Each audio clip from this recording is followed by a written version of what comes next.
Hey, welcome to this terrific Tuesday edition of Liquid Lunch on Newsmax TV. I'm John Tobacco. It is Tuesday, and we are where we are every day, Monday to Friday, noon to 1 Eastern, in the Question Tequila Studios. We're in Midtown Manhattan at Newsmax headquarters. And today downtown, as we begin this Tuesday show, the Dow Jones is down just about 70 points, still holding that 27,000 level, 27,200.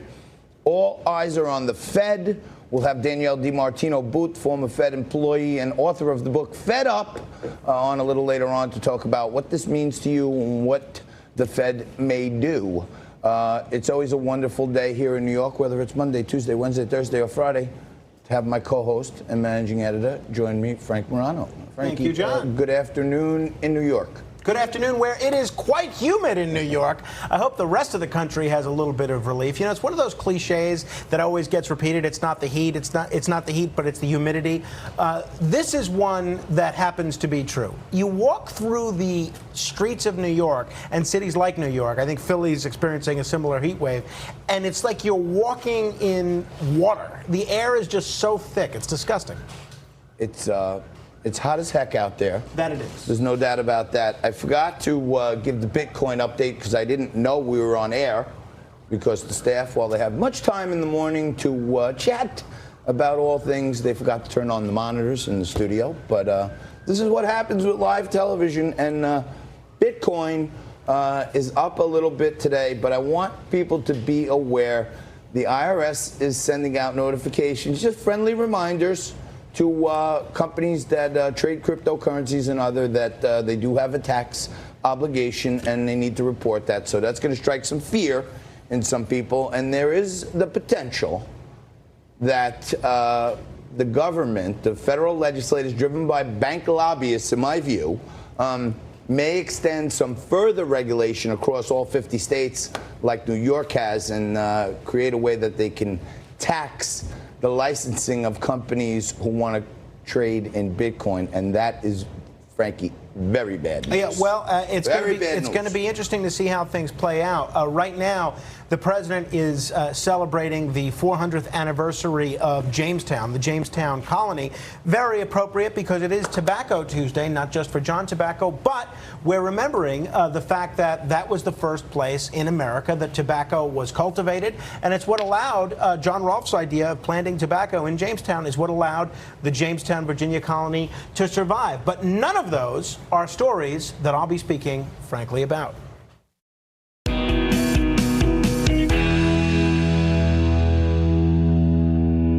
A giant Capital One data breach may have exposed what's in your wallet.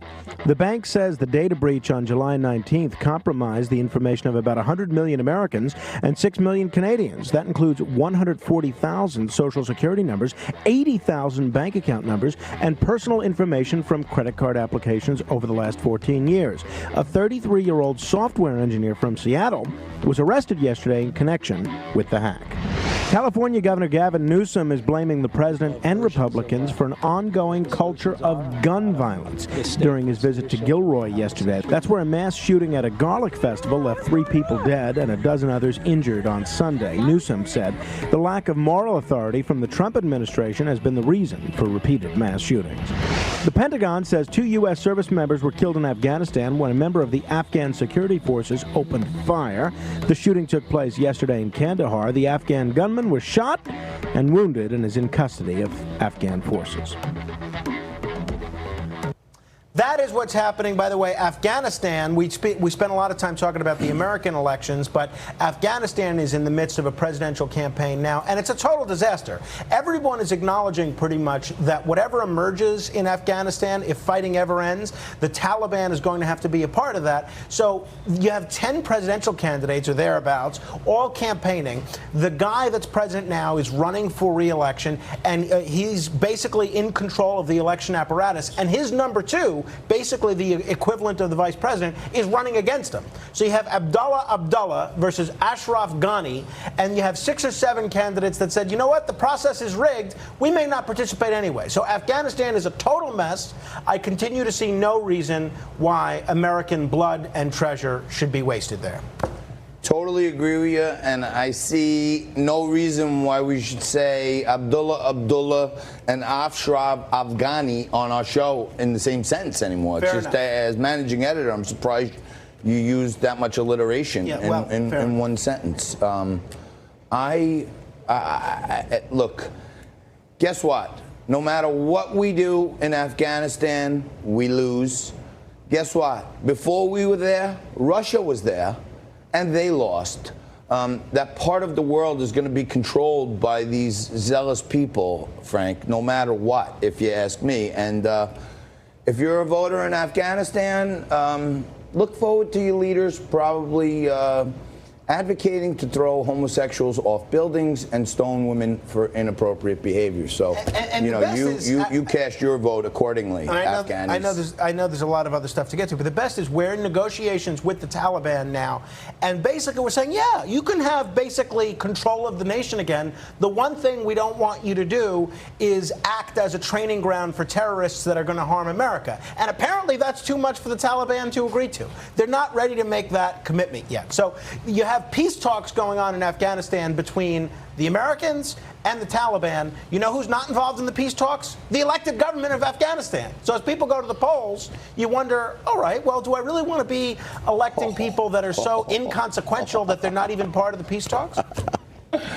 Oh, man. I'm Trump, sorry to disappoint as president, Abdullah supporters out there. You don't even need writers when you have Trump as your president, because I could see like an unbelievable Saturday Night Live skit with Trump sitting there in a room full of the Taliban, you know what I mean? And as they give him ideas or suggestions, he just says, "You're fired."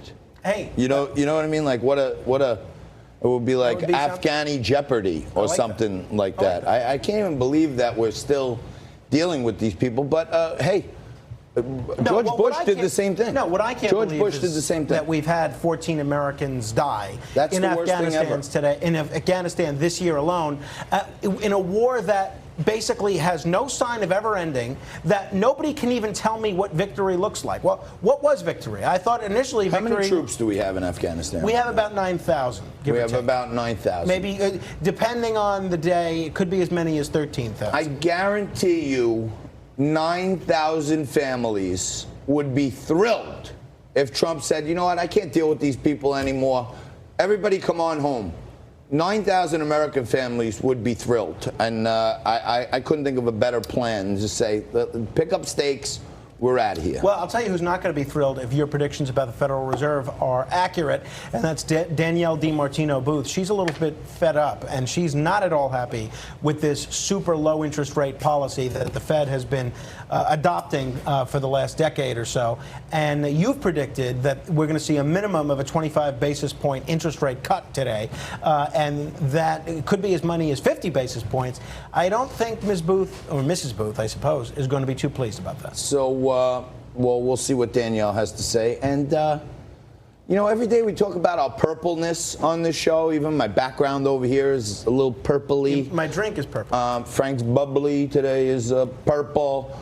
I wear purple ties as much as I can. But, you know, I got some instruction from the top today. We got some management here that they want us to be a little more structured, maybe a little more formatted. So in our continuing efforts to make television great again. I've seen riots that are more structured than this show. For today's show, what's on the menu? Well, in the leadoff spot, global thought leader on monetary policy and author of Fed Up, an insider's take on why the Federal Reserve is bad for America, Danielle DiMartino Booth joins us today to discuss the upcoming Fed decisions. And then politics. Coming up today, as we do every day, we demonstrate our purpleness as a Democrat and a Republican. Mix it up. And today we have Walter Bragman, Democrat and independent journalist, facing off against Republican strategist and contributor to The Hill, Jen Kearns. Jen was also a writer for Fox News for the Fox News presidential debates. And Jen and Walker were Lockhorns today. But so nice, we do it twice. So they'll be here for us with two segments. And we'll be talking about, of course, the big news, Trump versus Elijah Cummings. In Baltimore, and the opposition of Trump's nominee to be the director of national intelligence, and of course, the last call, where I come on and Frankie and I reminisce about all the mistakes I made in today's show, and he corrects them. And Frank, how did I do today? I'm trying to be a little more structured. We're only up to one minor error. Oh, you're doing fine in terms of structure. No, I'm trying to do like a structured segment with the coming ups. I give this about 3 days. You know, we'll see. We'll see how this goes. We'll see. Oh, you think I'll get it down in 3 days, no, you think in 3 days? I think in 3 days it'll be scrapped. The new management will give up trying to break you and say, "All right, okay." That's how that is. But Love that's it. that's that. All right. Well, look. As I mentioned, the Dow is down a little bit today, but today is just like a wavering day as we wait for these comments out of the Fed. And, I did want to point out, Frankie, that for the last few weeks, maybe the last few months, the left-wing media and the Dems and the morning jokes and the racial madhouse, they're all talking about this looming recession, that Trump's in for a big shocker because the recession is coming. And did you know that... eventually, they'll be right. Eventually, a recession will come, Did you know, according to Arthur Cashin's comments, in earnings season, which is right now, 76% of the publicly traded companies who have reported earnings, their earnings have been equal or better than expected. I did not know that. Yes. And just last week on Morning Joke, Steve Ratner said that he expected the growth to be down like 1.8% in the last quarter, and it came in at 2.1% in the last quarter. So the hopes for recession, the analytical and binary numbers are not adding up to what the left is hoping for in the economy. Well, I'm hoping we can get Danielle's take on that in a couple of minutes, because there seems to be a very divided opinion among a lot of the so-called experts on this one. And she got it right back in 2007, 2008, when everyone was saying, no sign of a recession, just keep doling out those mortgage-backed securities and mortgages to people that have no chance of ever being able to pay them back. She was one of the few people that actually predicted the recession accurately. So I'd be curious if she forecasts a recession this time around like the so-called experts do. And, the other story that we alluded to, John, about all these people's data getting lost through Capital One. Why do I have to type in 30 passwords a day if all of my information is going to be able to get hacked anyway?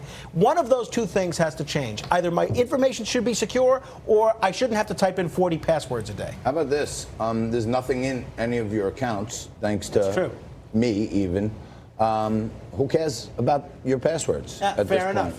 You stay right there, because all this and more is coming to you today on Liquid Lunch.